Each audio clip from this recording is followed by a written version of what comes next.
Hello everyone, I hope you all are very fine. आशा करता हूं कि आप सभी बहुत अच्छे होंगे। आप सभी लोगों का बहुत बहुत स्वागत है आज के इस वीडियो में। दोस्तों, आज के इस वीडियो में जिस पोएम को हम कवर करने जा रहे हैं उस पोएम का नाम है from the passing of Arthur. इस पोएम को कंपोज किया है एल्फ्रेड लॉर्ड टेनिसन ने, और ये पोएम एक बहुत ही बड़े पोएम का छोटा सा भाग है। उस पोएम का नाम है मॉर्टे दी ऑर्थर। पोएम को शुरू करने से पहले एक कहानी है जिसे आपको समझना होगा, और उसके बाद ही ये पोएम आपको समझ में आएगी। कहानी कुछ इस तरह से कि जो किंग ऑर्थर है, एक्चुअल में ये जो ऑर्थर लिखा हुआ है ये किंग का नाम है। ये ब्रिटेन के बहुत ही बड़े किंग थे, और उन्होंने एक ग्रुप बनाया था नाइटहुड ऑफ राउंड टेबल। ये जो ग्रुप था ये राउंड टेबल पे बैठकर डिस्कस करता था, और इस ग्रुप का काम था कि जब भी कोई परेशानी में हो, कोई मुसीबत में हो, तो वहां जाकर उसकी हेल्प करना। अपनी आखिरी लड़ाई के दौरान किंग ऑर्थर के बारे में बहुत सारी कहानियां बताई जाती हैं, और बहुत सारी कहानियां फेमस भी हैं। तो ऐसा कहा जाता है कि किंग ऑर्थर जब अपनी आखिरी लड़ाई लड़ रहे थे तो उसमें वो बहुत बुरी तरह से वुंडेड हो गए थे, और उन्हें बचाकर सर बेडीवर उसी नाइटहुड ग्रुप के आखिरी योद्धा थे, ऐसा कहा जाता है। और वो उन्हें बचाकर किसी अननोन डेस्टिनेशन पर एक नाव से लेकर जा रहे थे। जब वो बेडीवर जो है किंग ऑर्थर को लेकर जा रहे थे, तो वो किंग ऑर्थर से ये सवाल करते हैं कि अब इस ग्रुप का क्या होगा। अब तो आप जा रहे हैं, और अब इस ग्रुप को कौन चलाएगा, कौन संभालेगा, कैसे होगा। मतलब इस तरह के मन में उनके कुछ डाउट होते हैं, जिसको किंग ऑर्थर जो है जवाब देकर बताते हैं। और जहां से वो जवाब देते हैं वहीं से ये पोएम शुरू होती है। उनका मानना ये है कि जो ये बदलाव है वो प्रकृति का नियम है, जीवन में बदलाव होते रहने चाहिए, वरना कोई भी चीज जो बहुत लंबे समय तक रहेगी तो वो उस सिस्टम को, उस प्रथा को, उस नियम को ही पूरी तरह से करप्ट कर देती है, खराब कर देती है।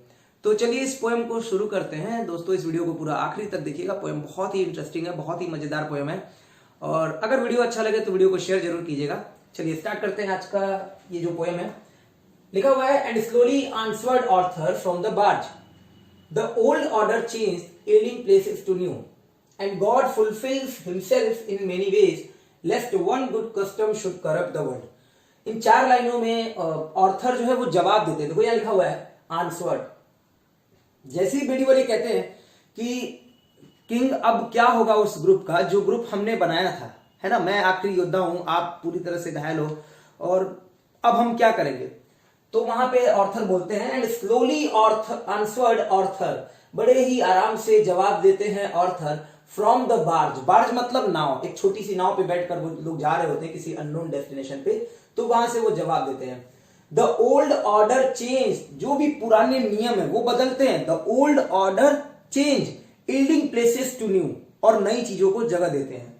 यील्डिंग प्लेस टू न्यू, जो पुराने ऑर्डर है वो बदलते हैं और जगह देते हैं नई चीजों के लिए। जो भी परंपरा होती है उसको बदलनी होती है, और वो बदल के रहती है, आप चाहे कुछ भी कर लो। एंड गॉड फुलफिल्स हिमसेल्फ, ये देखो एच कैपिटल में लिखा हुआ क्योंकि गॉड के लिए बोला गया है। And God fulfils himself in many veg, और भगवान इसको कई तरीकों से पूरा कर लेता है। जो गॉड होता है ना, उसको नियम बदलने होते तो उसे अपने कई तरीके उसके पास होते हैं, वो किसी न किसी तरीके से इसको फुलफिल कर लेता है, पूरा कर लेता है। Lest one good custom should corrupt the world, कि कहीं ऐसा ना हो। ये जो लेस्ट लिखा हुआ है ना, लेस्ट के साथ शुड का प्रयोग किया जाता है, और इसका मतलब होता है कहीं ऐसा ना हो। लेस्ट वन गुड कस्टम, कहीं ऐसा ना हो कि एक अच्छी प्रथा ही पूरे संसार को करप्ट कर दे।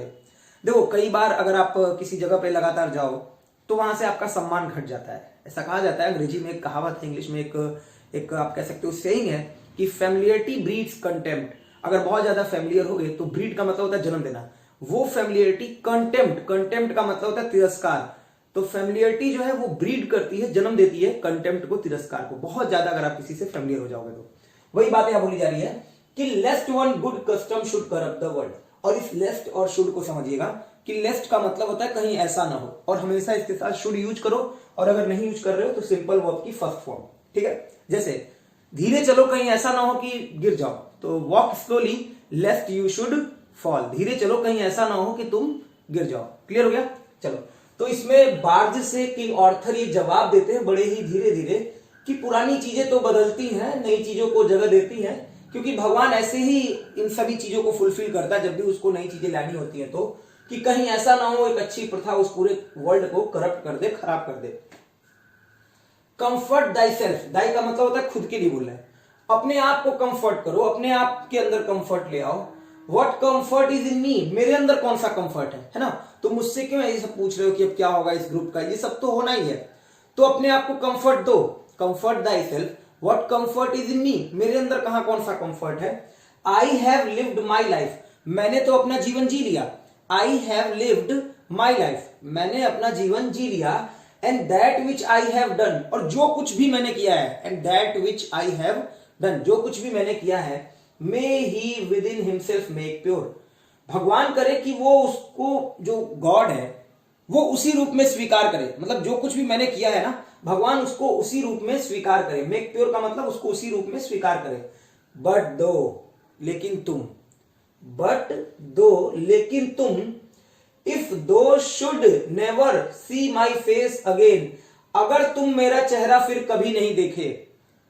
इफ दो should never see my face again, अगर तुम मेरा चेहरा कभी नहीं देखे, प्रे फॉर माई सोल, मेरी आत्मा के लिए फिर प्रार्थना करना।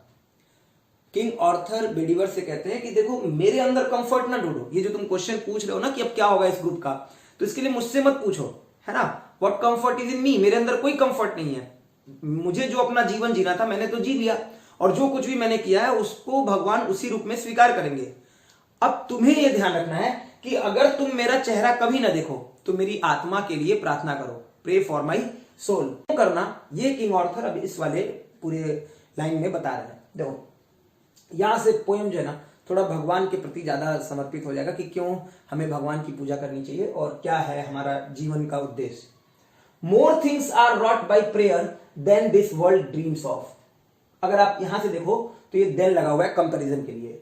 जो भी ये संसार सपना देखता है उससे कहीं ज्यादा, more things this world dreams of, जो भी ये संसार सपना देखता है उससे कहीं ज्यादा, more things are wrought by prayer, वो प्रार्थना के द्वारा की जा सकती है या की जाती है या प्राप्त की जा सकती है। रॉट का मतलब किया जाना, have done.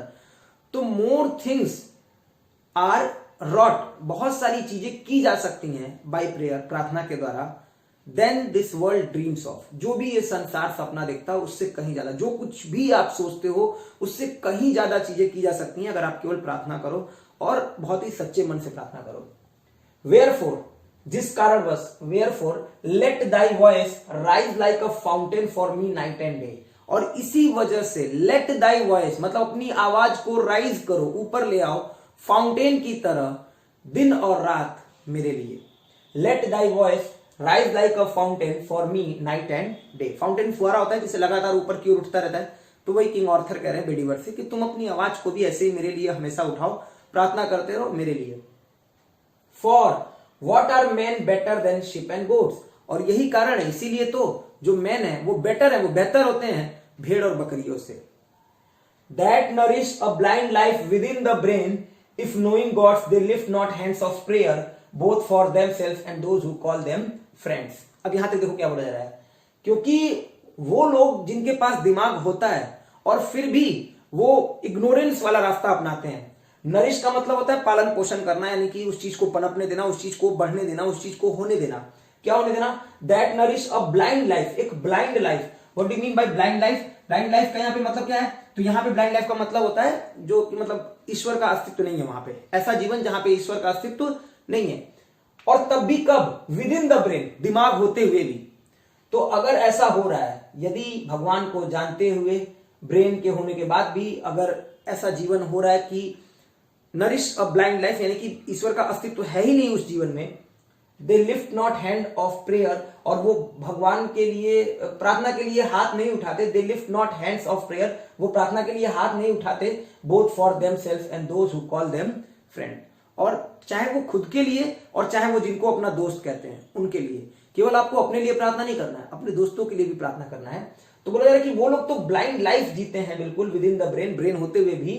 If knowing God's, अगर भगवान को जानते हुए, they lift not hands of prayer, यदि वो प्रार्थना के लिए, भगवान की प्रार्थना के लिए हाथ नहीं उठाते हैं, चाहे वो खुद के लिए हो, बोथ फॉर देमसेल्फ, या those who call them friends, या उनके लिए जिनको वो अपना दोस्त कहते हैं।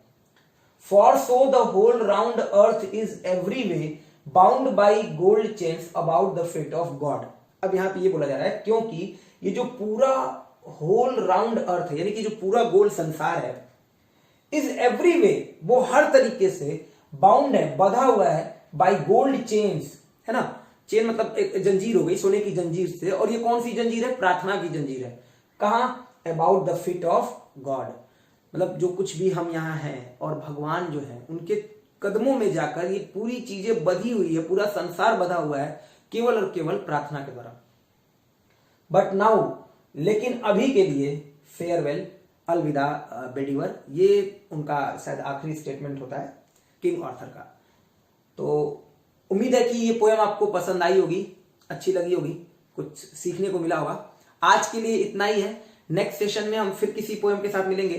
तब तक के लिए अपना ध्यान रखिएगा। आप सभी लोगों को बहुत बहुत धन्यवाद। Thank you.